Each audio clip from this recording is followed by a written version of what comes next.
Final scene, scene 7. And this is House of Sheree Factory. She is doing her own goddamn quality control because she needs some more airtime on the show. So this is something that will allow us to see what's going on, as if she normally do this. Like, come on now, Sheree. Well, I don't believe that. I'm sorry, I do not believe that Sheree normally does this. You understand what I'm saying? Goes to the factory and just make sure. Oh, Yeah, she probably. good, girl. You think that she's fronting, that she's putting on the front by going to this place. Right. I get what you're saying. I think that she's, to me, when she got here, the first thing I can think of is that she's always trying to find a bargain. She is never satisfied with service that is provided to her. It's like she purposely finds something wrong with her service so that she can get a discount on it, or so that she can bargain on it. That's what it seems like. Every time you look around, she's always complaining or not happy with her service. Even if it's service that she asks for, she finds something wrong with it. The discounts, I don't understand. We all know it's no shade. She don't like to pay. I am not cheap by no means. I'm take off my champagne and my cake too. Child, Anthony was right. Sheree don't pay. Girl, what is this? Cheap by Sheree? You just need to pay. What? That's Sheree for your ass. What?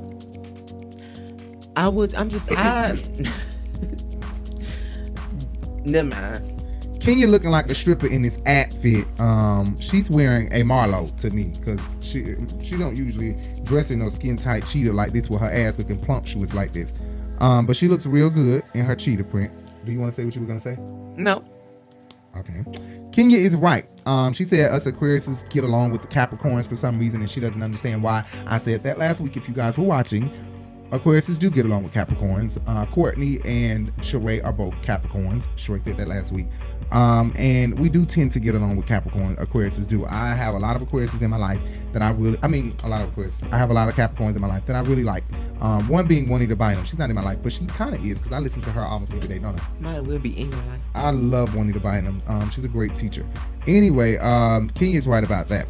Sheree, I think that it was never Kenya's intention to start anything with Martell. I think that Sheree is getting too caught up in her feelings, or too caught up in just wanting a man so bad that she'll defend him by any means necessary. Because we know that, right? Because she came at Tammy about fucking Bob as if that was still her man. Right. His wide mouth ass should not have came over here coming for her. He said first, he tapped Sheree dead on her shoulder and said, check her messages. She probably accept everybody or every man. What got me was, I said, I don't know, I get a lot of DMs. And he said, yeah, and I bet you answer them all too. Something like that. I didn't hear that. Go to her messages right now and see. I bet she probably accepted everybody's message. Go to right now and see. She probably accepted She didn't accept your ass, nigga. Then he had to swallow his words. But I did DM you. Oh, my bad. I'm sorry. He felt so stupid instead, but he still didn't fully apologize, I feel like, because he still threw shade. You still threw shade at her after apologizing. Right. Didn't he say that after he apologized, then he come back over there and say, but check her message, she probably accept messages from everybody? That was afterwards. Okay, they probably edited it that way, but that's right. Just But be based real. off what honestly, based off natural conversation, we would hope that he didn't say some dumb shit like that right after realizing that he DM'd her and said that he didn't. Kenya laughed it off, but he was still acting like he was fired up. But to me, Sheree will do anything for her man, especially if he a low down, trifling son of a bitch ass nigga. Look at what she did with her prison babe. She went and fucked him and sucked him while in prison. Drove or flew all the way to the prison Allegedly. to suck and fuck him. Allegedly. She said she fucked him. It wasn't in prison. He was in halfway home. Prison. Allegedly, I guess. Sheree, never mind. I'm off of that. Kenya got disrespectful after he got disrespectful. We've been recording that long because you've been out there. Kenya got disrespectful after he got disrespectful to me. Sheree lied that she did not hear him say, check her message. She probably accept everybody. Right. Same shit Candy just said last episode. She tried to play like she don't know, right? Right. Like she don't remember shit. He clearly tapped her on her shoulder and said it's directly to her, right? Right. But Sheree claims she never heard it, but she heard everything Kenya said that night and could check Kenya on everything she said, but heard nothing Martell said. Right. He was like, yeah, and I bet you answer them all too. There is no way that I would have that reaction if somebody said, I bet you check all your DMs. No, it was the way. I'm appalled at how Kenya treated Martell. She should be taking responsibility for her actions, but yet she's trying to defend herself. Yeah, she's mad because she got caught. So now you want to attack him and say that he's attacking you? That's not how it works. I wasn't disrespectful to him until he started cursing. Apparently, Sheree never remembers the things that she says about other people. Girl, I'm gonna do a you on you. I'm gonna act like I don't remember. What you mean? To me though, Sheree lives to throw shade in her confessionals. She don't go to these confessionals without having shade prepared for every scene that she remembers, right? Of course. At the end of this conversation, I would say that Kenya is right. Sheree should take a look at herself and at the type of men that she chooses to date. Kenya is absolutely right in this situation. Kenya was laughing everything off. Kenya, first of all, didn't even want to have this situation with him. It was Candy and Monietta that found it a big deal. I say the only place she messed up at is saying 6 months or less than 6 months ago or something like that, when it was in fact 2020. 2 years ago. Yeah, that was just And to us, it seemed like 3 years ago because we're watching it in 2023. So it's even worse for the people that don't know. Exactly. And they don't correlate the fact that this was filmed a year ago or whatever. Right. But I don't think that it's so much as the men that she dates as much as it's the woman that's dating them. Sheree definitely needs to evaluate herself and the things that she does. And it's a shame to see her keep going down the same roads of having this temporary man who doesn't really have much to offer you. Not that he doesn't have much to offer, because Bob was a successful football player. He didn't offer you much. He still played a lot of games. He a lot of bitch-ass childish games. Right. And, you know, the same thing with Tyrone. He didn't offer you much. And, you know, the same thing with Martell here. He's not offering you much of anything other than some good dick.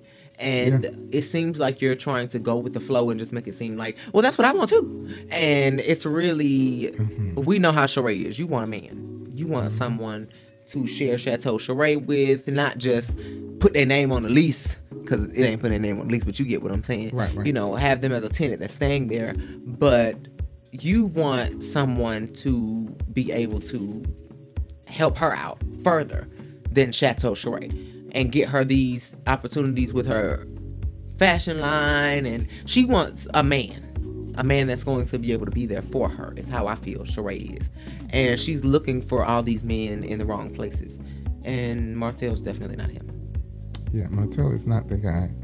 She probably know that though. They ain't gonna be together for long. She already know she gonna drop his ass. But I'm just saying. No, I don't think so. I think she gonna try to stick around with him because that's what she want to do. She want to stick around with me. And I think that a man will break up with Sheree before she break up with a man. That's a Capricorn for you. They are suckers for love. Suckers for love. Absolute suckers for love. I disagree. I think that Sheree gonna drop his motherfucking ass when she tired of riding that dick. No. He'll have to do something, or another man will have to come riding on a horse. Another knight in shining armor, of course, will have to come riding on a horse. But you know what? This is something she does. She will fall out of a relationship, or she would go at a bitch about a man. Like you said about Tammy and Bob, she did the same thing with Tyrone and Nene. Knowing she was fucking Tyrone, don't know if Tyrone lying or not. She just completely took Tyrone's side over Nene, somebody who she had been knowing longer than she been knowing Tyrone. How long have you known Tyrone? It doesn't matter. I'm just making a point. What's your point? You didn't know Tyrone, but you've known me. And you just decided to take what Tyrone said and believed it now. Just believed it. And I feel like it's the same thing with Kenya. No, she ain't been knowing Kenya longer than she been knowing Tyrone, but she definitely know Kenya longer than she been knowing Martell. Right, But she will, interrupt her cordialness with Kenya just to defend Martell, even if he fucking lying. You know damn well you heard this damn man say that slick shit. Right. Kenya may be being a little bit dramatic, but he still shouldn't have went there. You being Patricia, okay? You giving us Patricia. You really are. You want to be all in women's business. This is not Love and Marriage Huntsville, nigga. This is Real Housewives of Atlanta. Housewives, meaning ladies. Bye. Get on over there with Todd. Martella. Right. You stop being a damn bitch. In women business. We happen to like Peter a whole lot better than Patricia. What woman business was I getting You involved always involved. What we do as women is between us. You need to roll with these fellas and not try to roll with these women. I don't roll with nobody, baby. Okay, well, you need to stop trying to roll with the women, okay? You need to stay out of women's business. You stop trying to be a damn bitch. All right. We're out. See you guys later. We'll put our other end screen up there. Bye. What? I'm not putting it. I'm not fucking. Abusive. Okay, Kenya. First, Ross was aggressive because he defended Sonya. Now, Martell defends himself, and you call him a piece of shit. What is your issue with calling black men aggressive? Are they public enemy number one because you don't have one?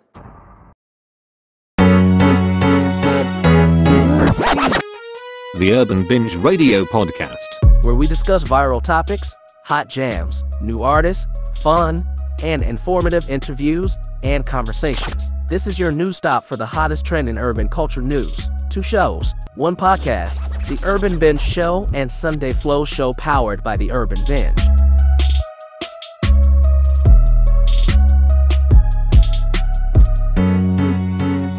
The Urban Binge Radio Podcast. Listen anywhere podcast can be heard.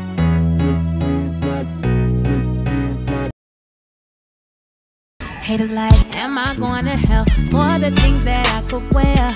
I ain't gonna hide my blessings when I know we've made a way. I'ma sweat it out. Gotta keep my hands high. Hollywood shine.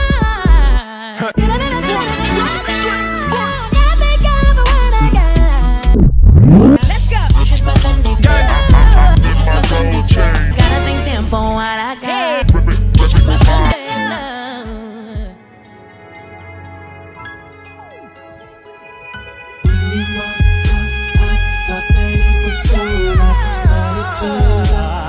It was just a blessing in disguise. Thank you, 'cause I dodged a bullet. When you walked out, I thought that it was over, but it turned out it was just a blessing in disguise.